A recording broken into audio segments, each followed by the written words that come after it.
তোমরা যারা ঢাকা বিশ্ববিদ্যালয়ের most attractive faculty of business স্টাডিজের স্বপ্ন দেখছো, তোমরা অনেকেই মেসেজ করো যে ঢাকা বিশ্ববিদ্যালয়ের এফবিএস মানে সি ইউনিটে চান্স পাওয়ার কোনো শর্টকাট টেকনিক আছে কিনা বা শর্টকাট কোনো ওয়ে আছে কিনা। আসলে আমি নিজেই এফবিএস এর স্টুডেন্ট ছিলাম। ঢাকা বিশ্ববিদ্যালয় সি ইউনিট থেকে চান্স পেয়ে আমি ঢাকা বিশ্ববিদ্যালয়ের বিবি এবং এমবিএ কমপ্লিট করেছিলাম। সো আমি আমার জার্নিতে কিছু কিছু জায়গায় শর্টকাট পেয়েছি। সত্যি কথা, কিছু কিছু জায়গায় শর্টকাট পেয়েছি, সেগুলোই আমি তোমাদের সাথে একটু আলাপ করার চেষ্টা করব।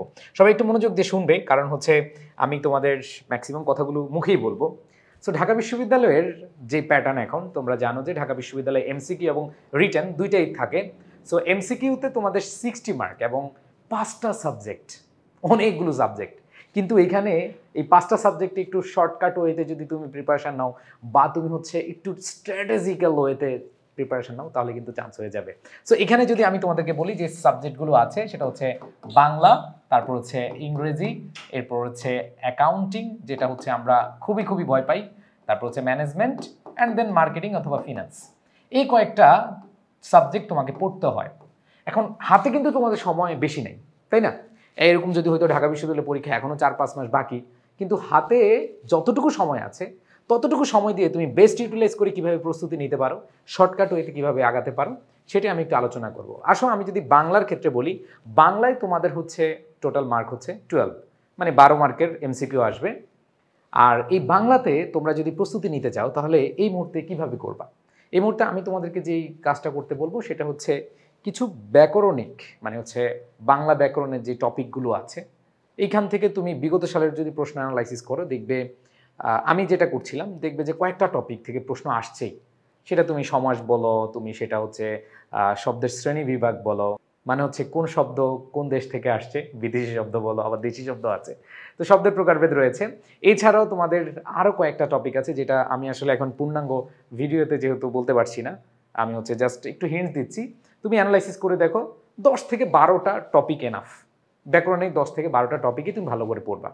এরপরে আসো তোমার বাংলা প্রথম পত্রে, মানে হচ্ছে যে গদ্য পদ্যের বিষয়, তোমাদের যে শর্ট সিলেবাস রয়েছে, সেই শর্ট সিলেবাসের যে গদ্য পদ্য রয়েছে, এগুলো জাস্ট হচ্ছে তুমি ভালোভাবে শেষ করে যাও। আমার মনে হয় যে 7টা 14টা পড়তে বেশি সময় লাগবে না, বেশি দিন লাগবে না।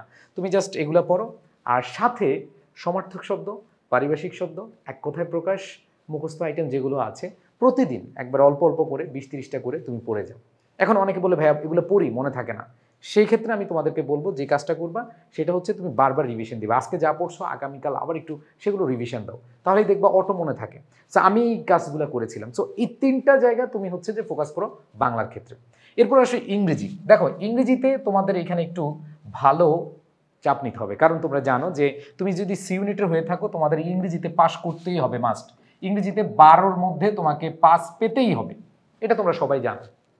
এটাই হচ্ছে চ্যালেঞ্জিং বিষয়। অনেক ভালো স্টুডেন্ট আমি দেখেছি, অ্যাকাউন্টিংয়ে বস, ম্যানেজমেন্ট, মার্কেটিং সব বস, কিন্তু ইংরেজিতে ফেল করে বসে আছে। তার মানে হচ্ছে ইংরেজিতে ফেল করলে তোমার কি আসবে না, সাবজেক্ট আসবে না, নাম্বারই আসবে না। যাই হোক, সাবজেক্ট তো দূরের কথা। তো ইংরেজিতে একটু তোমাকে যে প্ল্যান করতে হবে সেটা হচ্ছে, প্রথমত তোমাকে আইডেন্টিফাই করতে হবে 2টা জিনিস। সেটা হচ্ছে তোমার এমসিকিউ এবং রিটেন। এমসিকিউতে তুমি যে কাজটা করবা সেটা হচ্ছে তোমাদের ভোকাবুলারি আইটেম বা মেমোরাইজিং আইটেম, যেগুলো সিনোনিম অ্যান্টোনিম আছে, তারপর হচ্ছে অ্যাপ্রোপ্রিয়েট প্রিপোজিশন আছে, ফ্রেজেস অ্যান্ড ইডিয়মস আছে, এরপর অ্যানালজি আছে। এগুলো হচ্ছে বিগত সালের প্রশ্নগুলো তুমি সলভ করবা প্রথম, মানে এটা শর্টকাট। আর যারা ভালো নম্বর পেতে চাও, যারা একেবারে 1 থেকে 100-র মধ্যে পেতে চাও, তাদেরকে বলবো তোমরা হচ্ছে যে আমার যে 30 ডে চ্যালেঞ্জ বা আমাদের যে সাজেশন বই আছে, ওইটা থেকে তুমি পুরোটা পড়ে ফেলবা। আর যারা একবারে শর্টকাট ওয়েতে চাচ্ছ, অল্প পড়ে মোটামুটি চান্স পেতে যাচ্ছ, সো তাদের জ্ঞাতার্থে বলছি, তারা হচ্ছে বিগত সালে যত প্রশ্ন, যেমন আমাদের ইংলিশ ফাউন্ডেশন বইতে প্রায় 700 থেকে 800 সিনোনিম অ্যান্টোনিম আছে, যারা ভালো করতে চাও। সো এইখানে যে মেমোরাইজিং পার্ট আছে, তুমি প্রত্যেকদিন খালি প্র্যাকটিস করো, শুধু হচ্ছে তুমি পড়েই যাও, খালি এগুলো দেখে যাও। অ্যান্ড দেন আমি যদি গ্রামারে যাই, গ্রামারে কয়েকটা টপিক, বেশি না, 5 থেকে 6টা টপিক। তুমি গ্রামারের মধ্যে যদি আমি প্রথমেই বলি, সেটা হচ্ছে ভাইয়া তুমি হচ্ছে রাইট ফর্ম অফ ভার্ব বা সাবজেক্ট ভার্ব এগ্রিমেন্ট, এই টপিকটা 100% ক্লিয়ার করে ফেলো। তুমি tense and sequence of tense 100% clear করে ফেলো। তুমি ভয়েস নারেশন 100% ক্লিয়ার করে ফেলো, and parts of speech clear করে ফেলো। এই অল্প একটা টপিক পড়লে এনাফ কমার্সের জন্য। তাহলে আমি বললাম গ্রামার এবং হচ্ছে ভোকাবুলারি, এই 2টা তোমাকে দেখাই দিলাম। ভোকাবুলারির জন্য তুমি হচ্ছে বিগত সালের প্রশ্ন সলভ করে যাও, যেহেতু তুমি শর্টকাট চাচ্ছ। আর যদি যারা বিস্তারিত চাচ্ছ তাহলে হচ্ছে যে সাজেশন আকারে যে কোনো বই থেকে বা যে কোনো শিট থেকে যেগুলো দেওয়া আছে, সিনোনিম রয়েছে, অ্যাপ্রোপ্রিয়েট প্রিপোজিশন আছে, এগুলো সব ভালো করে পড়ে যাও। যদি তুমি বিগত সালের প্রশ্নগুলো, অনেক প্রশ্ন কিন্তু আবার বলছি, অনেকগুলো ভাই আমি 100টা বিগত সালের প্রশ্ন পড়লাম, এরকম কিন্তু হবে না। সো তোমাদের কাছে ইংলিশ ফাউন্ডেশন বইটি আছে, সেখান থেকে প্র্যাকটিস করো, শর্টকাট। এখানে তোমার অনেক শব্দ মুখস্থ করতে হবে এরকম না। অ্যান্ড দেন রিটেন প্রস্তুতিতে আসি। রিটেন প্রস্তুতিতে আমি তোমাদেরকে বলি যে ইংরেজি রিটেন প্রস্তুতিটা আসলে তোমরা দেখতেছো হচ্ছে 8 মার্ক। 8 মার্ক না, তোমাদের ইংরেজি যদি বলি 12 মার্ক। কিভাবে? তোমার ট্রান্সলেশন হচ্ছে বাংলা থেকে ইংরেজি, ইংরেজি থেকে বাংলা। সো এই ট্রান্সলেশন শিখতে হলে তোমাকে ইংরেজিতে শিখতে হবে, কারণ বাংলা তো আমরা সবাই জানি, ঠিক আছে, কিন্তু বাংলা থেকে ইংরেজি, ইংরেজি থেকে বাংলা, এই দুইটা পোর্শনই আমরা ইংরেজিতে আলোচনা করি। অ্যান্ড দেন তোমাদের ইরর কারেকশন রয়েছে, সেন্টেন্স কারেকশন রয়েছে বা ইরর কারেকশন, ভুল মানে রিটেনে তোমাদের আছে যে ভুল কোথায় আছে এটা আইডেন্টিফাই করা বা ভুল সেন্টেন্স আইডেন্টিফাই করে সঠিকভাবে সেন্টেন্সটা লেখা। তো এখানে তোমাদের হচ্ছে 4 মার্ক, টোটাল 12 মার্ক। বাংলায় যে 4 মার্ক আছে সেটা হচ্ছে আমি অলরেডি তোমাদের বলবো, সেটা হচ্ছে ওই টপিকটাই জাস্ট একটু দেখে যাবা, বাক্য শুদ্ধিকরণ বা শব্দ শুদ্ধিকরণ। এই শুদ্ধিকরণটা বিশেষ করে আমাদের যারা পেইড ব্যাচে আছো, আমরা শুদ্ধিকরণের যা পড়াইছি এর বাইরে একটাও আসবে না ইনশাল্লাহ, ঠিক আছে। আর ইংরেজির ক্ষেত্রে তোমাদের ট্রান্সলেশনের ক্ষেত্রে আমরা এমনভাবে শেখাচ্ছি ফ্রি হ্যান্ড রাইটিংয়ের মতো করে, মানে যেভাবেই আসুক তুমি ভুল হইলেও লিখে দিয়ে আসতে পারবা। অনেকে চিন্তা করে ভাই আমার তো এই ট্রান্সলেশনটা কমন পড়ে না, আমি কি লিখে দিয়ে আসবো? আমরা এমনভাবে শিখাচ্ছি তোমার কমন পড়ুক আর না পড়ুক তুমি লিখে দিয়ে আসতে পারবা। সো ওইভাবেই কিন্তু আমরা আইসিইউ ব্যাচে, আমাদের পেইড ব্যাচে শেখাচ্ছি, আমাদের রিটেন কোর্সে পড়াচ্ছি। সো যারা আমাদের কোর্সে আছো জাস্ট এনাফ, যারা কমার্সের শিক্ষার্থী আছো এর বাইরে কিচ্ছু পড়া লাগবে না। আমরা যেভাবে তোমাদের বলছি, যেভাবে পড়তে বলছি, যেভাবে প্র্যাকটিস করতে বলছি, এটাই হচ্ছে তোমাদের জন্য যথেষ্ট। এরপরে আসো অ্যাকাউন্টিং, ম্যানেজমেন্ট এবং মার্কেটিং ফিনান্স। অ্যাকাউন্টিংয়ের যে বিষয়টা আমি একটু বলি, অ্যাকাউন্টিং অনেকের ভালো লাগে, অনেকের খারাপ লাগে। আমি তোমাদেরকে যে জিনিসটা বলবো, অ্যাকাউন্টিংয়ের কিছু কিছু টপিক আছে যে টপিকগুলো একেবারে ইজি, একেবারে ইজি। নীতিমালা ইজি হোক আর কঠিন হোক 100% এখান থেকে প্রশ্ন আসবে। হিসাব বিজ্ঞানের নীতিমালা থেকে তোমার প্রশ্ন আসবেই। সো যেই টপিকগুলো থেকে বারবার প্রশ্ন আসে তুমি সেই টপিকগুলো ভালোভাবে পড়ো। অ্যান্ড দেন যেগুলো ম্যাথমেটিক্যাল টার্ম আছে এগুলো আগে বোঝার চেষ্টা করো তুমি পারতেছো কিনা। আমার বিশ্বাস যারা হচ্ছে আমাদের ক্লাসগুলো করছো তাদের এনাফ, আর কিছু লাগবে না, কারণ অ্যাকাউন্টিংয়ের যে ম্যাথমেটিক্যাল টার্ম আমরা খুব সহজ ভাষায় টেকনিক দিয়ে পড়াচ্ছি। বাট ম্যাথমেটিক্যাল টার্মের বাইরে তুমি যেগুলো মানে শর্টকাট খুঁজতেছো, আমি তোমাদেরকে বলবো যে তোমরা জাস্ট থিওরিটিক্যাল যেগুলো আছে, সহজ যেগুলো আছে সেগুলো ভালো করে শেষ করে ফেলো, ঠিক আছে। এই ক্ষেত্রে যারা নীতিমালা ভালোভাবে বুঝবে, মানে আমি আমার পার্সপেক্টিভ থেকে বলি, নীতিমালা যারা ভালোভাবে বুঝবে অ্যাকাউন্টিংয়ের প্রায় 50% এখানে কভার হয়ে যায়, বিভিন্ন টপিকগুলো এখানে আলোচনা করা হয়ে যায়। সো এখানে তোমাদেরকে কিছু কিছু টপিক আছে বা কিছু চ্যাপ্টার আছে যে চ্যাপ্টারগুলো তোমাকে খুব ইজিলি মাথায় নিয়ে নিতে হবে। অ্যান্ড দেন এখানে ম্যানেজমেন্ট, এটা তো তোমার 12তে 12 পায়, অনেকে 12তে 12 পায়, 12তে 12, ঠিক আছে।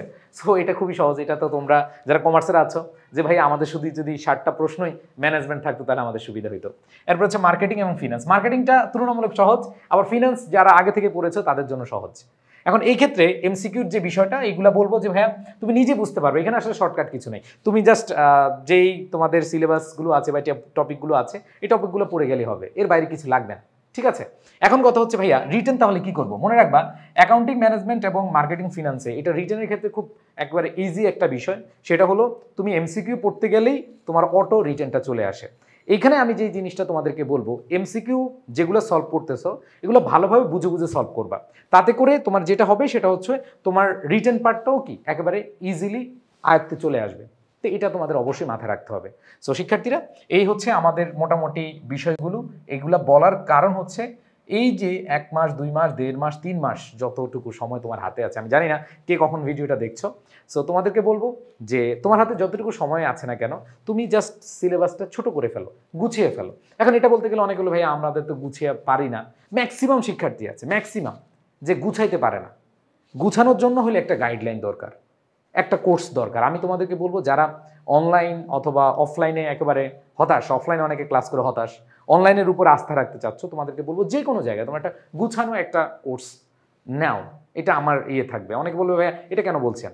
কারণ হচ্ছে কি তুমি যে বিষয়গুলো বুঝো না সেটা আসলে, এই যেমন আমি শর্টকাট বলবো কিন্তু আসলে কি শর্টকাট হয়?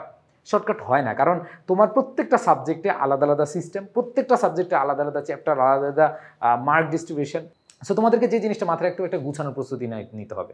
সো তোমরা যারা এডুকেশনকে বিশ্বাস করো, তোমরা যারা আমার ক্লাসগুলো করো, তোমাদেরকে বলবো যে তোমরা যারা সি ইউনিটের আছো, ইনশাল্লাহ সব গুছিয়ে দিব, আমরা সব গুছিয়ে দিব ICU 2.2-তে।